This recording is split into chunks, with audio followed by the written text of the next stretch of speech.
So hello everyone, welcome to the पहाड़ी तालीम foundation, a dedicated YouTube channel for civil service aspirant.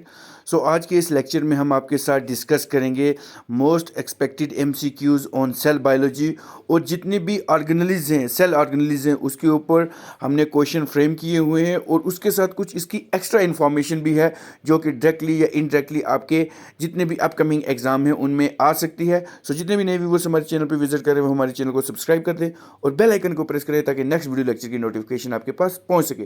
So without wasting time let's start our first question. So the question number first on your screen is the sub units of 70S ribosome include. जो ribosome की 70S सब unit होती हैं उनमें क्या include होता है. तो ऑप्शन आपके पास रहेंगे. Option A 40S and 50S, option B रहेगा 30S and 40S, option C रहेगा 30S and 50S and option D रहेगा 20S एंड 50S. ठीक है जी, इसको स्वेडवर्ग यूनिट कहते हैं.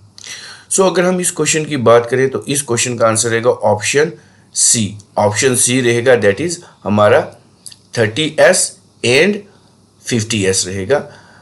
याद रखिए, the sub unit of 70S ribosome include 30S and 50S. तो ये जो राइबोसोम है, अगर हम 70S की राइबोसोम की बात करें, the 70S ribosome is found in prokaryotes. याद रखें, ये भी याद रखना है. प्रोकैरियोट्स में ये फाउंड होता है, प्रोकैरियोट या प्रोकैरियोटिक सेल्स में. So it is composed of a small unit, that is your 30S and 50S. अगर हम 30S सब यूनिट की बात करें थ्रू दिस सब unit is responsible for binding हमारा जितना भी मैसेंजर RNA है. ठीक है जी, मैसेंजर RNA ये 30S के लिए हो जाएगा. एंड ट्रांसफरिंग tRNA, और इसको क्या करेगा, ट्रांसफर करेगा किसको, tRNA को. याद रखें, मॉलिक्यूल टू द राइबोसोम. अब अगर हम 50S की बात करें, ये जो 50S है यहाँ पे, तो ये जो सब यूनिट है ये क्या करता है, ये कैटालाइज करता है. क्या करता है, कैटालाइज करता है जितने भी पेप्टाइड बॉन्ड होते हैं, जितने भी पेप्टाइड बॉन्ड होते हैं उनको कैटालाइज करता है. एक बात ये है. और ये पेप्टाइड बॉन्ड को किसके साथ करता है, अमाइनो एसिड के साथ. किसके साथ, अमाइनो एसिड के साथ जो लिंक होता है कहाँ पे, amino acid together to form a polypeptide chain.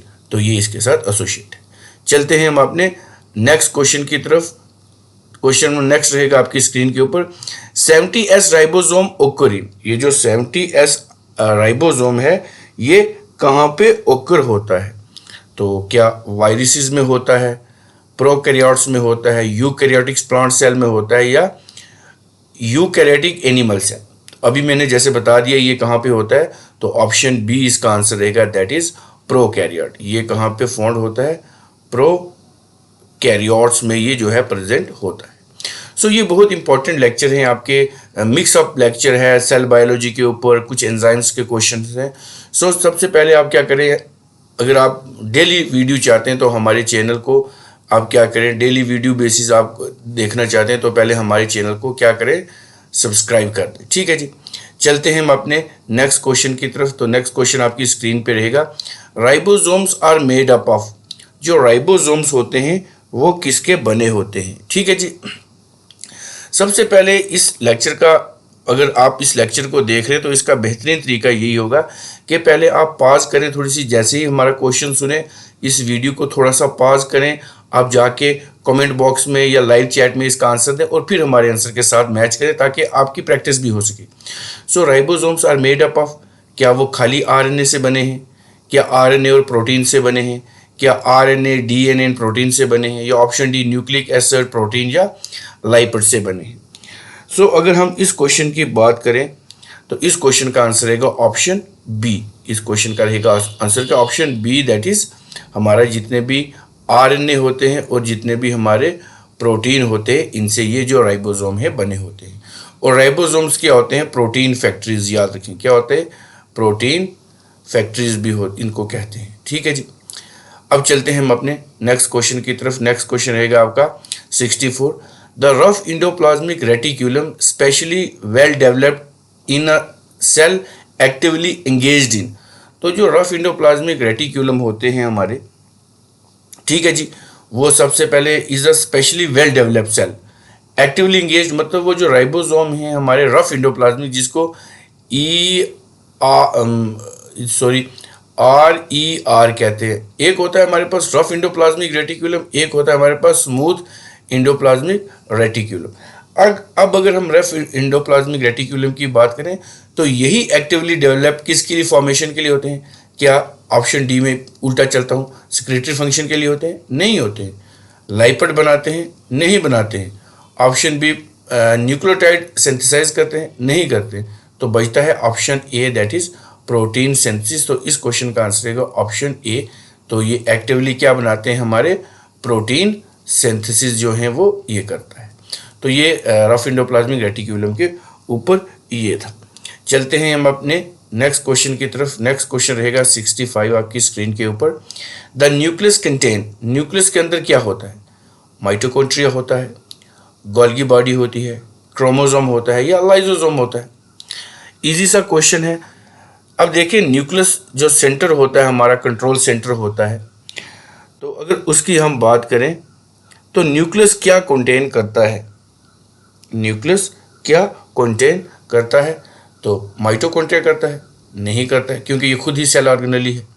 Golgi body करता है? नहीं करता है, ये भी खुद ऑर्गेनेलीज है। लाइसोसोम करता है? नहीं करता है। तो ऑप्शन सी हमारा बन जाएगा, दैट इज क्या, क्रोमोसोम। याद रखिए क्या, क्रोमोसोम जो होता है वो न्यूक्लियस कंटेन करता है। सो इस क्वेश्चन का आंसर रहेगा option C, that is chromosome. थोड़ी सी और अगर इसके ऊपर थोड़ी सी एक्सप्लेनेशन हम करें तो क्वेश्चन ये भी पूछ सकता है एग्जामिनर कि ये जो टर्म क्रोमोसोम है ये किसने कॉइन करी है? क्रोमोसोम तो ये करी है हमारे पास वेल्डियर ने। याद रखेंगे किसने कॉइन करी है? वेल्डियर ने ये टर्म कॉइन करी है। ये भी बहुत इंपॉर्टेंट क्वेश्चन बनता है आपका एग्जामिनेशन पॉइंट ऑफ व्यू से। So chromosome was first discovered by, ये तो है कॉइन किया गया है। तो अगर इसको पहली बार जिसने डिस्कवर किया है तो उसका नाम क्या है? उसका नाम है, अगर डिस्कवरी की बात करें, डिस्कवर्ड बाय, ये किया हुआ है वेल्थियर फ्लेमिंग ने किया हुआ है। तो ये क्वेश्चन भी आ सकता है। अब क्रोमोसोम क्या है सबको, सॉरी इसको थोड़ा सा मैं रेज कर लेता हूँ ये वाली लाइन।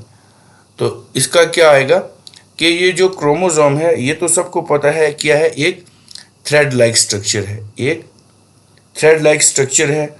उसके बाद a long molecule of deoxyribonucleic acid, जो हमारा डीएनए है उससे बना हुआ कंटेनिंग एंजाइम जेनेटिक मटेरियल, जिसके अंदर क्या होता है, हमारा जेनेटिक मटेरियल जो होता है वो कंटेन होता है। ठीक है जी, ये इतना सफिशिएंट है। चलते हैं अब अपने नेक्स्ट क्वेश्चन की तरफ। नेक्स्ट क्वेश्चन आपकी स्क्रीन पे रहेगा, प्लाज्मा मेम्ब्रेन इज अ, ठीक है जी, बहुत इंपॉर्टेंट है। प्लाज्मा मेम्ब्रेन क्या है? सो प्लाज्मा मेम्ब्रेन इज अ, क्या परमिएबल है, सिलेक्टिवली परमिएबल है, इम्परमिएबल है या सेमी परमिएबल है? अब आपने क्या करना है, इस क्वेश्चन को थोड़ा सा आप पॉज करेंगे, फिर हमारे आंसर के साथ आप इसको मैच करेंगे कि प्लाज्मा मेम्ब्रेन क्या है। क्या वो परमिएबल है, उसके बाद सिलेक्टिवली परमिएबल है, या इम्परमिएबल है, या सेमी परमिएबल है? ठीक है जी। अब ये सारी चीज़ें हमें पता होनी चाहिए, परमिएबल क्या है, इम्परमिएबल क्या है। तो अगर इस क्वेश्चन की बात करें तो इस क्वेश्चन का आंसर रहेगा हमारा रहेगा ऑप्शन बी। ऑप्शन बी इसका आंसर रहेगा, दैट इज सिलेक्टिवली परमिएबल। जो प्लाज्मा मेम्ब्रेन है वो क्या है, वो सिलेक्टिवली परमिएबल है। तो प्लाज्मा मेम्ब्रेन जो होती है उसको हम सेल मेम्ब्रेन भी कहते हैं। याद रखें क्या कहते हैं, सेल मेम्ब्रेन भी इसको हम कहते हैं। सो a biological membrane that separate the inside of the cell from external environment। मतलब ये हमारे पास आपने पढ़ा होगा फ्लूइड मोज़ेक मॉडल वगैरह, तो ये ऐसे यहाँ पे बना देता हूँ, यहाँ पे ये ऐसे होगा, तो यहाँ पे ये करके, तो ये जो लेयर इसके बीच होती है ये और ये, इसको क्या करती है, सेपरेट करती है outer most से। सो ये होती क्या, एक थिन फ्लेक्सिबल बैरियर होता है जो कि बना किसका होता है, ये भी कभी पूछते हैं। तो ये फास्फोलाइपिड के बने होते हैं, ये आपको पता होना चाहिए। और ये फास्फोलाइपिड बाइलेयर होती है, एक बात ये होगी। और इसमें छोटे छोटे से क्या होते हैं, राइबोसोम्स होते हैं स्टडीड हुए, उसके बाद कार्बोहाइड्रेट होते हैं, और यही इसको क्या बनाते हैं, इसको बनाते हैं फ्लूइड मोज़ेक। याद रखें, FLUID, फ्लूइड मोज़ेक बनाते हैं। ये भी स्ट्रक्चर में आपने पढ़ना होगा। तो सिलेक्टिवली परमिएबल क्या होता है, the plasma membrane regulate the movement of molecule. ये जो मॉलिक्यूल है सपोज यहाँ से इनसाइड आएंगे, एक बात आ जाएगी, and outside of the cell allowing some substance to pass through while blocking other. कुछ पास करेगी और कुछ को क्या कर देगी, ब्लॉक कर देगी, कुछ को क्या करेगी, ब्लॉक कर देगी। तो ये होता है सेमी परमिएबिलिटी क्या होती है, ये आपको पता होना चाहिए। अब ये हो गया कि plasma membrane is not entirely permeable but impermeable और सिलेक्टिवली इम्परमिएबल। ठीक है जी, चलते हैं हम अपने नेक्स्ट क्वेश्चन की तरफ, क्वेश्चन नंबर के ऊपर। Most accepted model, structural model of plasma membrane is, जो प्लाज्मा मेम्ब्रेन का मोस्ट क्या कहते हैं एक्सेप्टेड मॉडल जो है वो कौन सा है। ऐसे तो काफ़ी सारे मॉडल हैं, ठीक है जी, बहुत सारे मॉडल हैं। तो हमने बताना है कि मोस्ट एक्सेप्टेड मतलब most accepted structural model of plasma membrane is, क्या सैंडविच मॉडल है, यूनिट मेम्ब्रेन मॉडल है, लेमिनार मॉडल है, या फ्लूइड मोज़ेक मॉडल है। तो अगर हम इस क्वेश्चन की बात करें तो इस क्वेश्चन का आंसर बनेगा option D, that is fluid mosaic model. तो ये जो मॉडल है, this was widely accepted as a structural model of the plasma membrane, जिसको हम फ्लूइड मोज़ेक मॉडल कहते हैं। और ये 1972 में जो था ये प्रपोज किया था, दो साइंटिस्ट थे, एक का नाम था सिंगर एंड निकोलसन ने किया था। इन्होंने ये बताया था कि ये जो मेम्ब्रेन है ये बेसिकली है क्या, फ्लूइड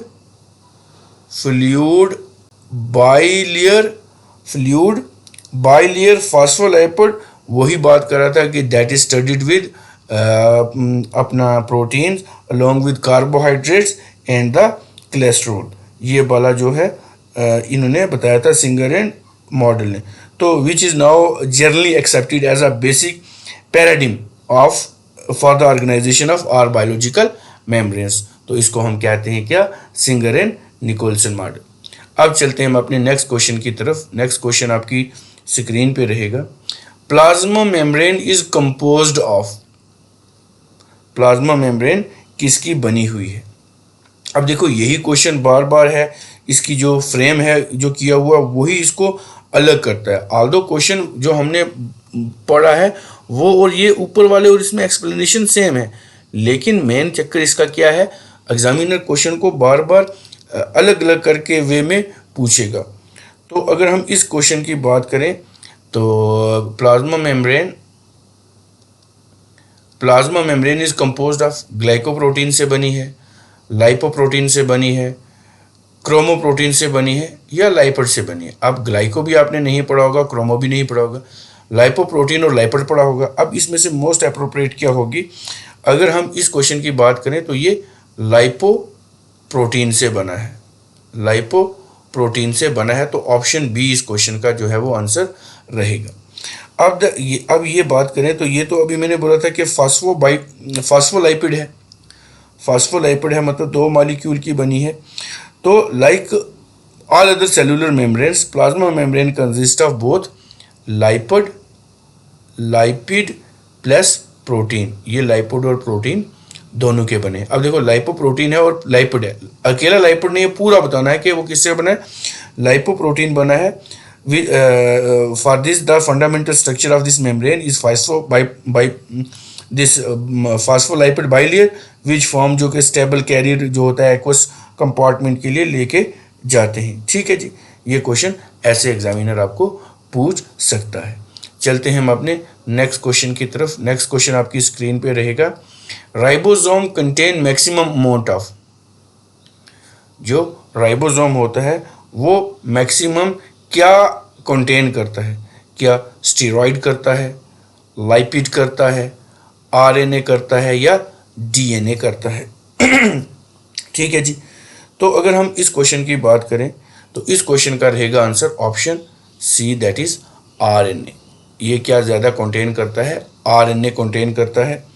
ठीक है जी। अब इस क्वेश्चन में अगर और थोड़ी एक्सप्लेनेशन हम करें, राइबोसोम जो होता है ना कंटेन करता है mixed ribosomal RNA, mixed ribosomal RNA, RNA इसको बोलते हैं। ठीक है जी। तो और कुछ राइबोसोमल प्रोटीन भी इसके साथ होती है। क्या होती है? राइबोसोमल प्रोटीन भी इसके साथ होती है। मतलब ये थोड़ा एक्सप्लेनेशन में आएगा, लेकिन ऑप्शन के हिसाब से आरएनए, और यहाँ भी होना चाहिए था क्या? आरएनए। ठीक है जी। तो ये वाला क्वेश्चन आपको एग्जामिनर पूछ सकते हैं, मैक्सिमम कितने कैलकुलेट करते हैं मैक्सिमम अमाउंट। तो अगर हम बात करें पूरे what is the maximum number of ribosome, तो ये अराउंड 72,000 राइबोसोम पर सेल रिप्रेजेंट बताता है। ठीक है ना, ये एक रेशियो होती है। ठीक है जी। तो इस क्वेश्चन का ये आंसर रहेगा। चलते हैं हम अपने नेक्स्ट क्वेश्चन की तरफ। नेक्स्ट क्वेश्चन 70 आपकी स्क्रीन पे रहेगा। ये क्वेश्चन भी बहुत ज़्यादा इम्पॉर्टेंट है आपके एग्जामिनेशन पॉइंट ऑफ व्यू से, मैक्सिमम सबके सभी इम्पॉर्टेंट है। तो which structure is present in animal cell but absent in plant cell? कौन सा स्ट्रक्चर है जो एनिमल सेल में होता है लेकिन प्लांट सेल में नहीं होता? मतलब एनिमल में है और प्लांट में नहीं है। ऑप्शन रहेंगे सेंट्रियोल, ऑप्शन बी रहेगा गोल्गी बॉडी, ऑप्शन सी मैं आपको दे देता हूँ ऑप्शन सी दे देता हूँ मैं आपको, माइटोकॉन्ड्रिया दे देता हूँ, माइटोकॉन्ड्रिया दे देता हूँ। ऑप्शन डी में आपको दे देता हूँ, ऑप्शन डी में आ जाता है इंडोप्लाज्मिक रेटिक्यूलम, ईआर बता देता हूँ। ठीक है जी। अब आपने क्या करना है, इस क्वेश्चन को पॉज करना है और फिर आंसर देने की कोशिश करनी है, क्योंकि ये बहुत ज़्यादा इंपॉर्टेंट क्वेश्चन रहते हैं। अब बताएं मुझे पॉज करके कि कौन सी चीज़ है जो एनिमल में है लेकिन प्लांट में नहीं है। Which structure is present in animal cell but absent from plant cell? ठीक है जी। बहुत सारे स्ट्रक्चर हैं जो होते हैं। अब एक तो सेल वॉल की बात करें, वो नहीं होता है। सेल वॉल जो होता है वो प्लांट में होता है, एनिमल में नहीं होता। ये एक अलग से क्वेश्चन है, लेकिन हम इस ऑप्शन में से देखना है कि कौन सा नहीं होता। तो इस क्वेश्चन की बात करें तो इस क्वेश्चन का रहेगा answer option A, that is centriole. क्या रहेगा? सेंट्रियोल। सेंट्रियोल जो होता है, the centriole is a structure present in animal cell but absent in plant cell. Centriole involve क्या करता है? इसकी जो फंक्शन है सेल डिवीजन करता है, ये सेल डिवीजन करता है।